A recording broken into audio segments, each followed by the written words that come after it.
I knew something was off the moment I saw Brenda Whitmore marching across my lawn in her wedge heels, HOA badge swinging around her neck like she was about to conduct a federal raid.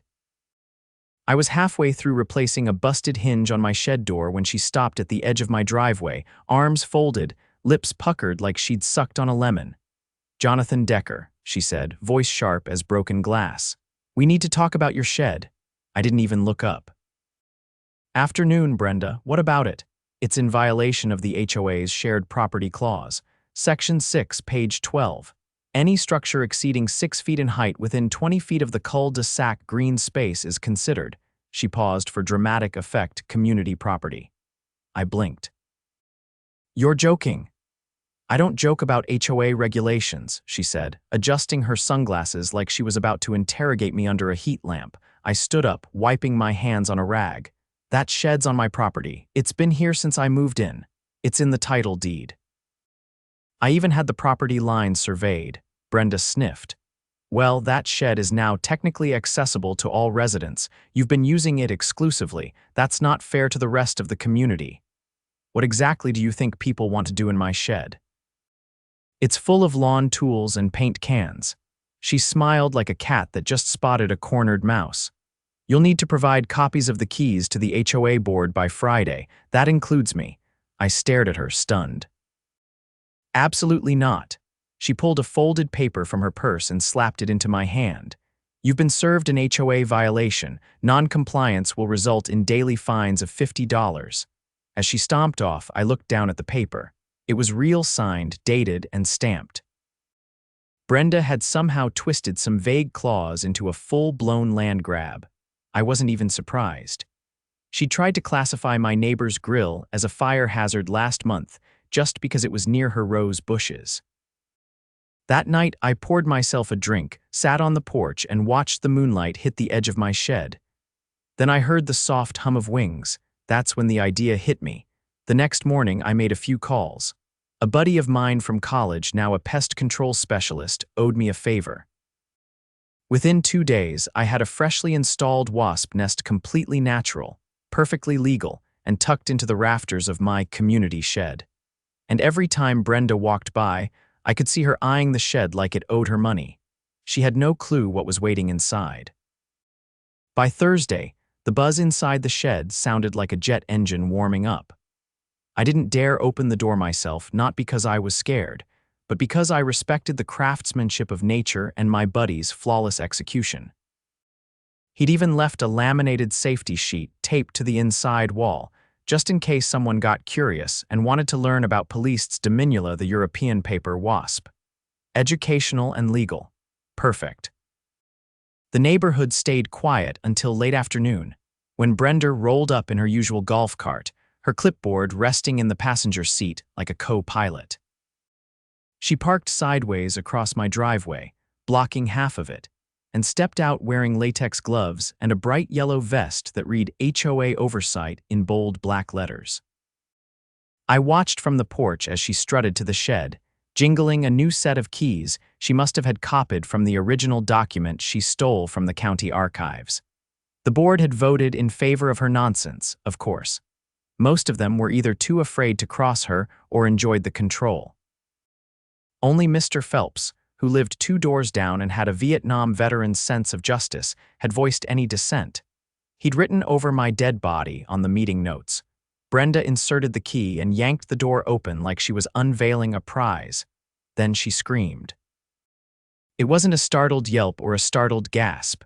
No, this was full-blown horror movie, soul leaving the body screaming. She stumbled backward, flapping her arms as a cloud of wasps poured out like smoke from a chimney. One landed on her cheek. Another went for her neck. She dropped the clipboard and bolted for her golf cart, but tripped on her own foot and landed face first in my rose bushes. I stayed seated. No sudden moves, no gloating. Just sipping lemonade and watching nature deliver a lesson. She scrambled into the cart, swatting wildly, and peeled away down the street. I figured that would be the end of it. It wasn't. The following morning, I woke up to find an official notice duct taped to my front door. Ordinance violation. Unsafe conditions. Immediate remediation required. But it wasn't from the city. It was on HOA letterhead again. I took it straight to City Hall. I knew someone behind the zoning desk, Kelly. She used to be my neighbor before Brenda forced her out over a non-compliant mailbox. When I showed her the notice, she raised an eyebrow. "This isn't a city citation," she said. "They're impersonating municipal authority." That's what I thought. She slid the paper into a folder and handed me a form. "File this. It's a formal complaint." Fraudulent enforcement of code is a felony under Section 4 of the Neighborhood Governance Act. I thought that only applied to financial fraud. "Nope," she said. "Any time an HOA pretends to act as a government agency, they're in deep." I spent the next hour compiling every document I had: survey maps, the original shed permit, and a copy of the laminated Wasp safety sheet. Kelly helped me attach it all to the complaint, then forwarded it to the city attorney. I went home and waited. By Saturday, Brenda returned, but this time she wasn't alone. 2 uniformed officers accompanied her, one of them carrying a clipboard, the other wearing mirrored sunglasses and the expression of someone who'd had to sit through too many neighborhood disputes. I met them at the edge of the lawn before they could reach the shed. "Mr.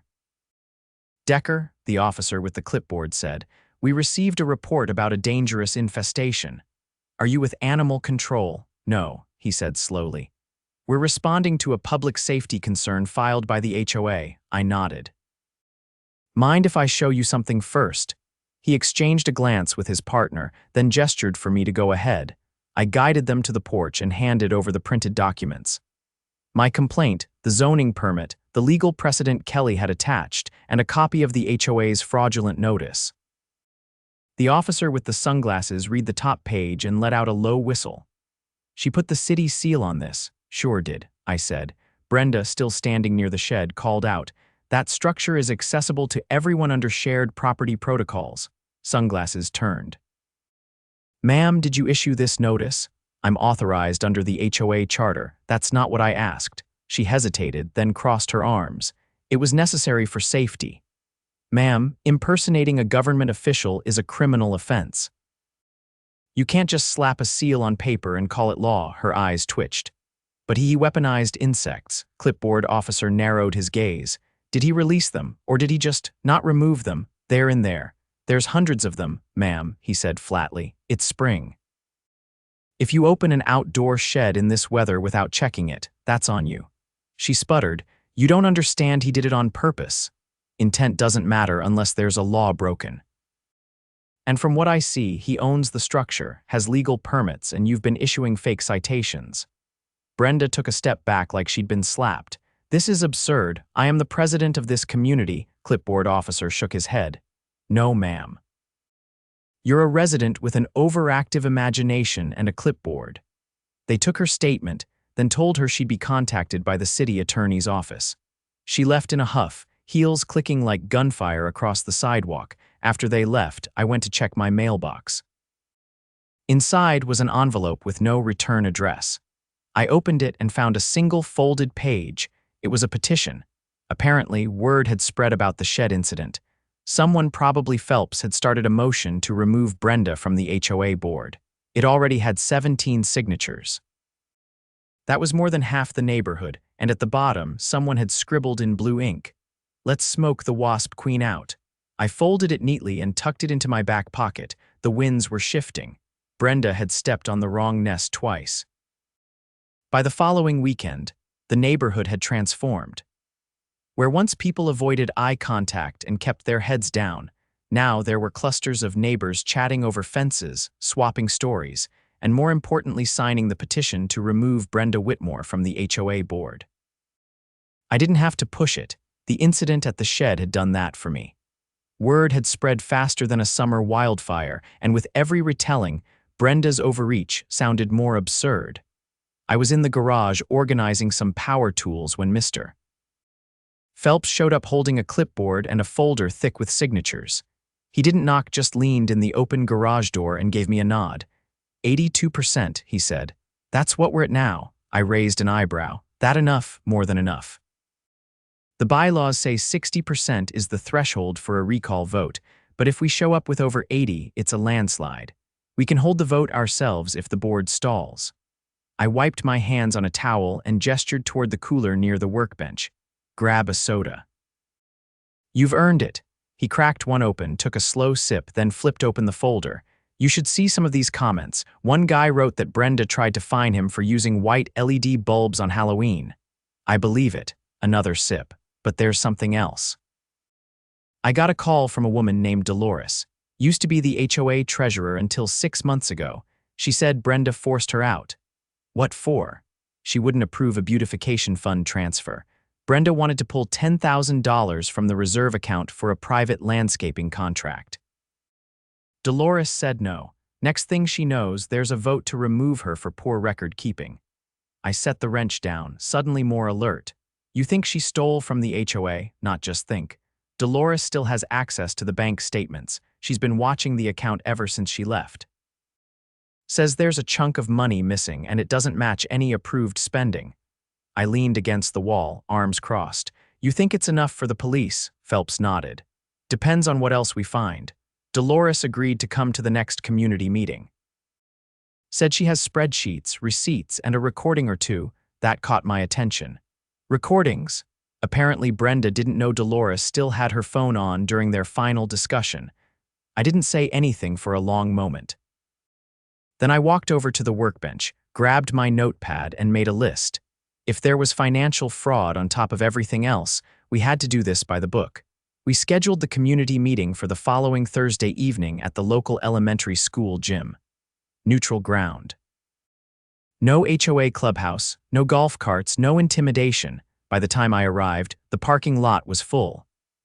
People had shown up in jeans, work boots, and folding chairs, some bringing snacks like it was a town fair. Brenda hadn't arrived yet, but two board members, Glenn and Cheryl, sat stiffly near the front, clearly uncomfortable. Dolores stood near the podium, sorting her documents with calm precision. She was in her 60s, with silver hair pulled into a tight bun and a steely patience that reminded me of a retired judge. When I greeted her, she smiled faintly and handed me a flash drive. Everything's on here. Audio, spreadsheets, and copies of the bank statements. I made backups too, just in case. Excellent, I said. Let's take her apart piece by piece. The murmurs in the room hushed the moment Brenda entered. She wore a navy pantsuit and carried a manila folder under one arm. Her eyes scanned the crowd, clearly realizing this wasn't her usual boardroom setup. No gavel, no control. She marched to the front, took one look at the flash drive in my hand, and narrowed her eyes. You called this meeting? She asked, voice low and tight. No, the community did, I replied. 82% petitioned for a recall vote. We're holding it now and we're reviewing some financial concerns. She laughed, but it sounded forced. You think you can remove me with a mob? It's not a mob, Dolores said, stepping forward. It's the homeowners. And we have documentation. Brenda's eyes flicked to her former treasurer. You don't have access to. I never signed the account closure paperwork. You forgot that detail. Dolores inserted the flash drive into the projector laptop. The screen lit up behind her, displaying a spreadsheet with color-coded entries. She tapped the podium microphone. This is the HOA reserve account. Last year, we had just over $120,000. In December, $10,000 was withdrawn for landscape revitalization. I never approved that. No vote was recorded. The contractor listed doesn't exist. Gasps echoed through the gym. She clicked to the next slide. Then in February, another $7,000 was transferred to an account under the name Whitmore Community Ventures. That's not an HOA expense. That's Brenda's registered LLC. Brenda's face drained of color. Now hold on, she started, but Dolores raised a hand and clicked again. This time, an audio file played. Brenda's voice came through the speakers, clear and unmistakable. No one checks those numbers, Dolores. The board signs whatever I put in front of them. If you're not going to be a team player, I'll find someone who will. Absolute silence followed. Then Glenn, one of the board members, slowly stood up. I had no idea, he said. She told us it was for sidewalk repairs. People started murmuring again, louder this time, some standing. Phelps motioned for quiet and raised his hand. We're holding the vote now, he said. Ballots are at the back and we'll count them in the open. Brenda tried to interrupt, claiming the meeting was unauthorized, but no one listened. Even Cheryl, the other board member, ignored her and moved to help distribute ballots. I stayed near the front, watching as nearly every hand accepted a slip of paper. People voted quickly and quietly, dropping their choices into a clear plastic box that Phelps had brought from his garage. 10 minutes later, the count was done, 91 in favor of removal, 3 against. 1 abstention. Phelps turned to Brenda. You're officially removed from your position. As of now, you no longer represent this community in any capacity. We'll be conducting a full audit of all HOA expenditures and submitting the findings to the city attorney. Brenda didn't move. For a moment, it looked like she might try to argue again, but then she saw Officer Reyes walk in through the side door, a folder in hand. Same one who'd visited after the shed incident. Miss Whitmore, he said calmly. We've reviewed the complaint and the financial evidence submitted this evening. You'll need to come with me for a formal statement. She stared at him.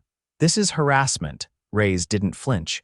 It's an open investigation into financial misconduct and fraudulent governance. You've been named as the primary actor. We'll also be seizing the HOA's financial records pending a forensic audit. As he escorted her out, people clapped, not jeering, not mocking, just a steady, relieved applause.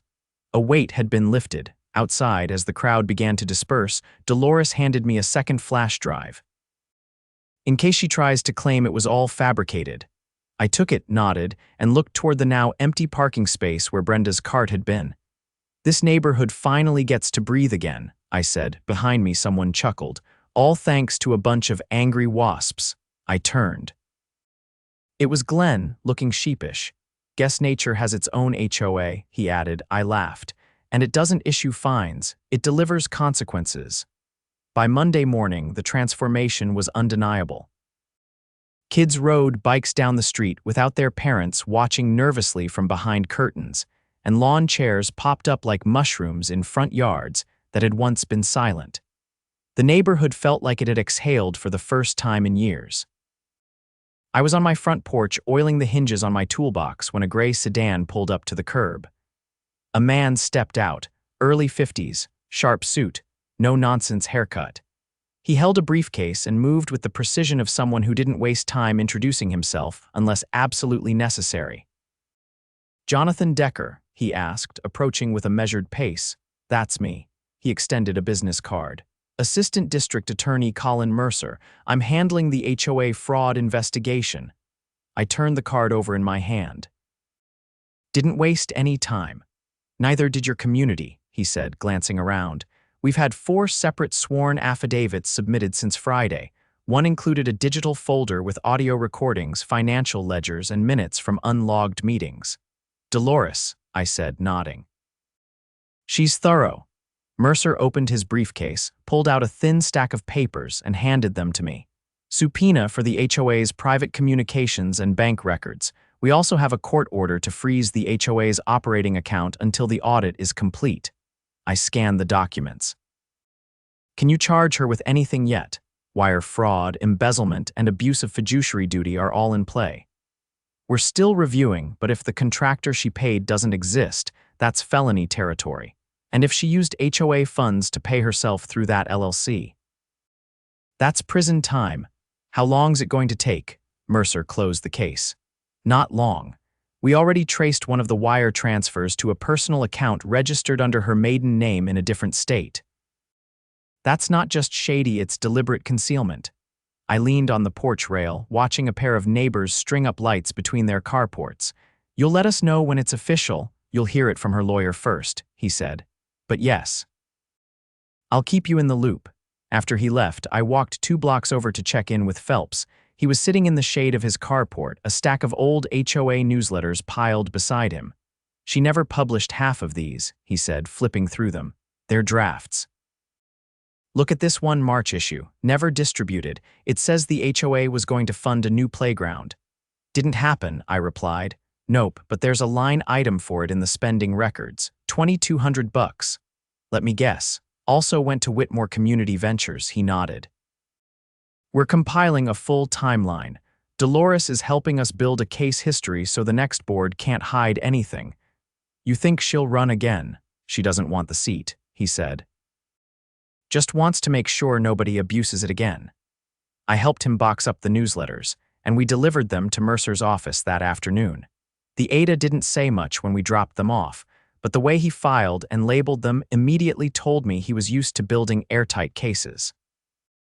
2 days later, a police cruiser parked outside Brenda's house just past dawn. They didn't need sirens. They didn't need to knock twice. She walked out with her lawyer at her side and a blank expression on her face, like she was still waiting for someone to tell her it was all a misunderstanding. The cuffs clicked quietly, but the silence on the street made them echo like thunder. No one clapped.